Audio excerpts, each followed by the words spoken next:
Hello, podcast world. Welcome to my channel. It's November 25th, 2020, 8:50 a.m. I will call it Black Wednesday since it's day before Thanksgiving, and Black Friday is the day after Thanksgiving. So, check it out. Why wouldn't this be Black Wednesday? Or am I the only one that feels that way? Now, thank y'all for tuning in. I'm just here. I'm testing out a new mic that I got. Hopefully, it's coming through loud and clear. Hopefully, I don't have to make too many adjustments overall. So, here I am. Thank y'all for listening. And last night, I don't know if y'all heard about Kevin Hart's new stand-up special, comedy special, called what is it called? Kevin Hart, No Fucks Given. You know what I'm saying? Like, that in itself just tells you, like, this dude doesn't care in this one. He's cussing more, and like he said, he only has his family to talk about. So like, most of his jokes and stuff dealing with his family and, you know, things and experiences, whatever, that they've had while being, you know, with their dad or whatever, compared to with their mom, and how he feels about his daughter, how he feels about his son, and how he feels about his wife, and bopping, you know, like, just having a good old time. And I felt like I like this, you know. Talked about how he had COVID-19, coronavirus. He talked about that a little bit, you know, enough. So that's what's going on right now, you know. He did a full stand-up he filmed a full stand-up in his house on a stage with a big fireplace behind it. And by the end of it, served his guests 7-cheese pizza. Bop, bop, bop, bop, bop. He said that's, you know, if you check it out, you'll understand where I'm coming from. Now, I really enjoyed it. I'm going to have to go back and watch some of it so I know what, you know, what jokes I want to use. It doesn't matter, you know what I'm saying? It doesn't matter where the jokes come from. Other YouTubers or Family Guy or Dave Chappelle or Kevin Hart, or if I even have to go back and watch some old Red Fox and Richard Pryor and Robin Harris and Bernie Mac and, you know, whoever, some Steve Harveys and D.L. Hughley's and Cedric Entertainers and, you know, Gary Owens or Sinbad, or, you know, anybody who's ever Martin Lawrence and Eddie Murphy, and, you know, anybody who's ever graced the stage to you know, to be able to do some form of comedy. So I love it. Cheryl Underwood. Not gonna go into a lot of female comedians because I just don't know a lot of them, right? You know, there's only like select few that I've ever really tuned into. So sorry, ladies, y'all just don't get the credit that you should get. You know, shout out whoever, but I can't. Simone. Let's see, who else out there? I'm really thinking. I don't think I'm not thinking or whatever. I mean, there are some actresses that are funny. Shout out Tiffany Haddish. She's doing her thing. You know, I've seen some of her stand up. Cat Williams stand up. I really don't want to miss anybody's name in this little naming process because I feel like everybody, if I've watched you and you got my attention and I use some of your jokes in real life, or I've been around people who've used your jokes in real life, South Park, I need you to understand, like, you have been a great influence in my life as far as comedy goes and being a non-comedian. See, now this is what I want to start off by. I want you to understand that I'm a non-comedian. People say I'm funny, but I've never thought I was funny. I mean, I guess I do funny stuff. I do funny shit, you know.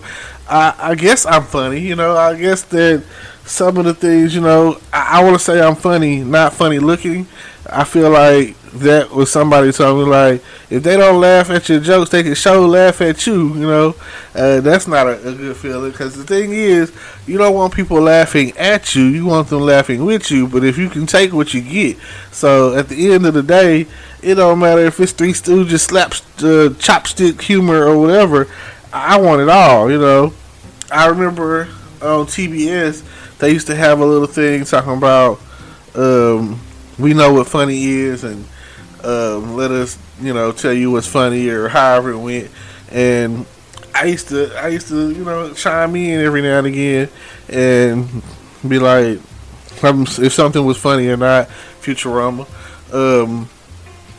It was like, I watch a lot of TV at the end of the day, so I'm pretty good at telling you what's the twist, or Jack Black,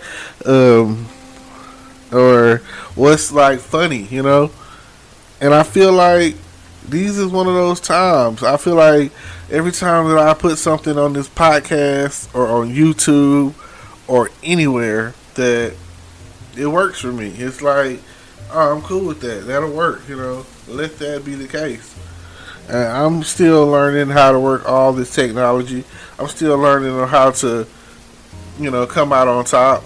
I feel like I've invested a lot of time in myself, and one day it's gonna pay off, and I'm gonna be like, I wake up in the morning and I do this. I wake up in the morning and I do that. I wake up in the morning and like, there are people out there that's getting paid thousands of dollars just to sit at home and play video games and stream and play videos or whatever. Like, there's no way in hell that if you're trying to do something that you there's so many ways to think out of the box to make money. The internet is the way, what I'm saying? It's the vehicle in which to get paid. So I feel sorry for anybody out there who does not own a laptop or two. I feel like you should have a whole setup at your house. If you consider yourself to be a business person or entrepreneur or anything, you should have all of that.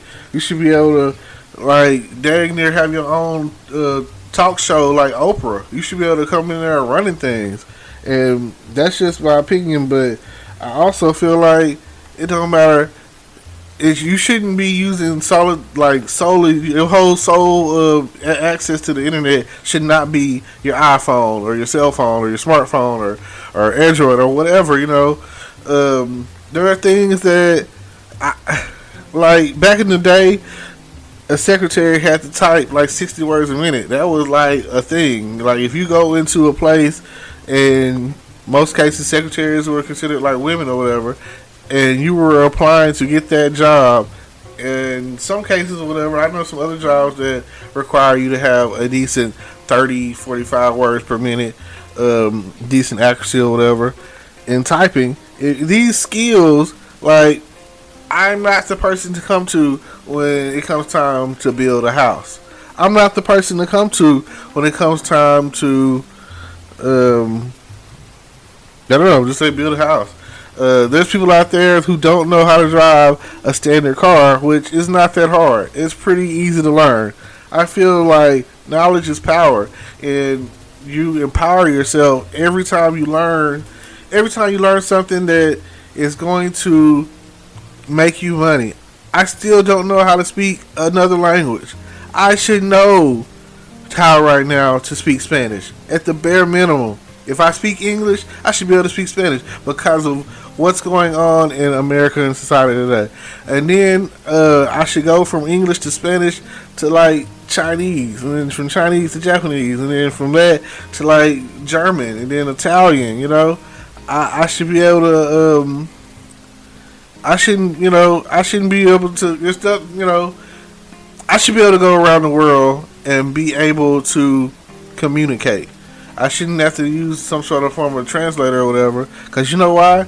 That's what successful people do.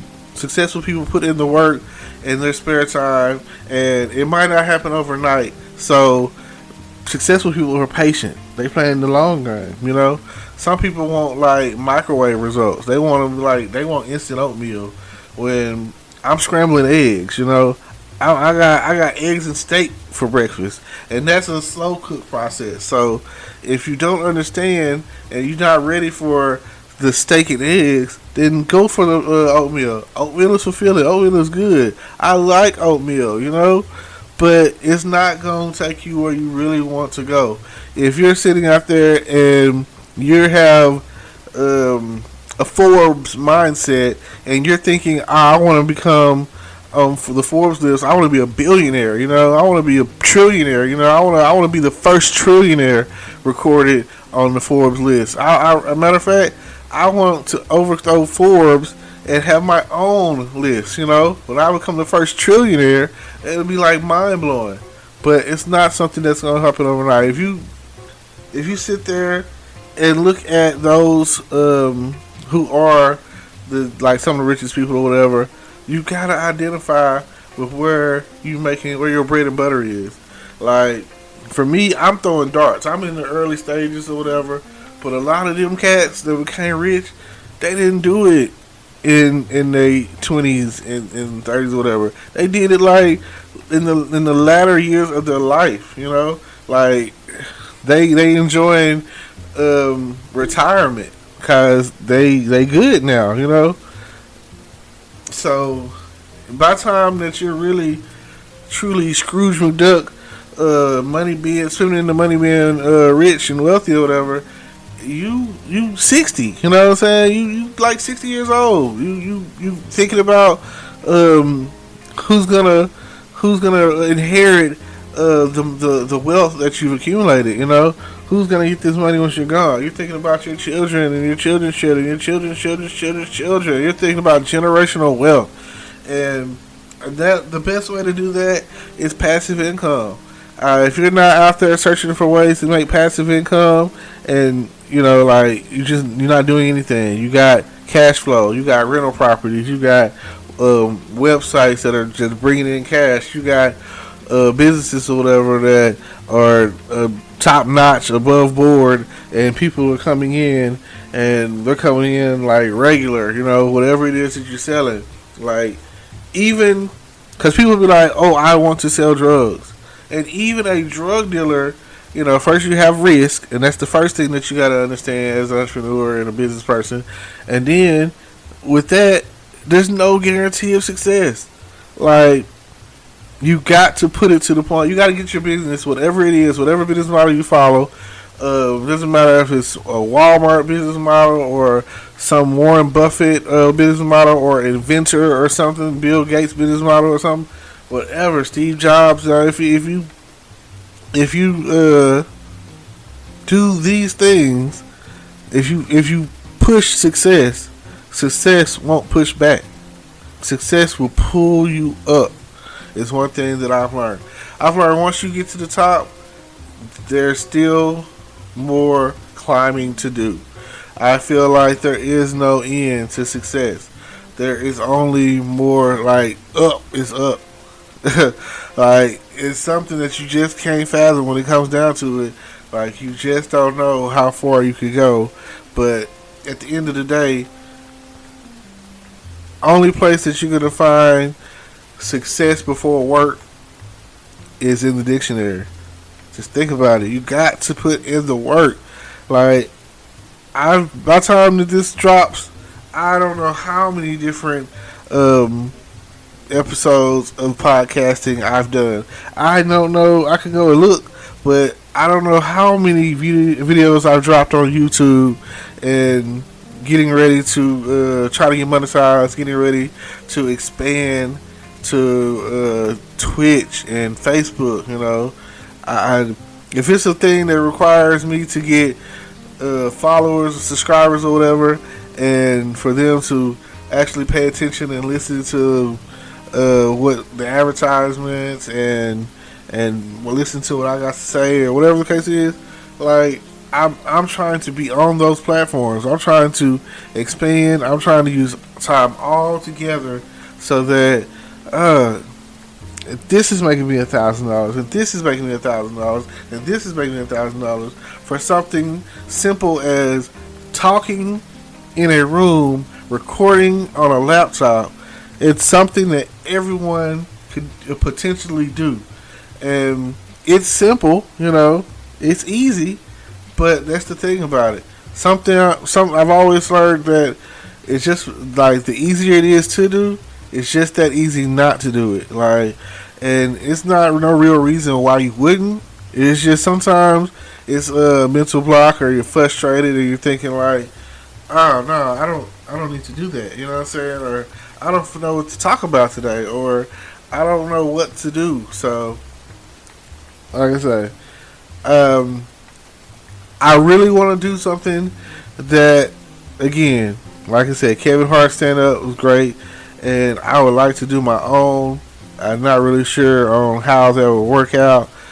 Um, I'm still learning, still training, still working out, learning on how to use everything all the equipment that I have, which over time is, more and more, and I'm coming up with more and more strategies. So I thank you guys for tuning in. Please don't forget to like, comment, and subscribe. Let me say that one more time so it comes out just the way I need you to hear it. Like, comment, subscribe, follow. Tune in to what we've got going on.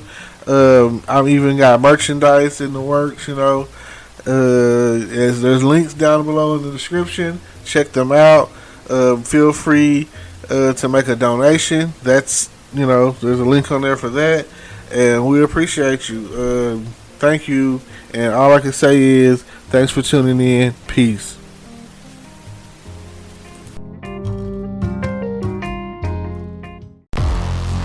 Hello, YouTube world. Welcome to my channel. Don't forget to like, comment, subscribe, and hit the notification bell so you can be notified when I drop hot content like this. And stay tuned for the next video.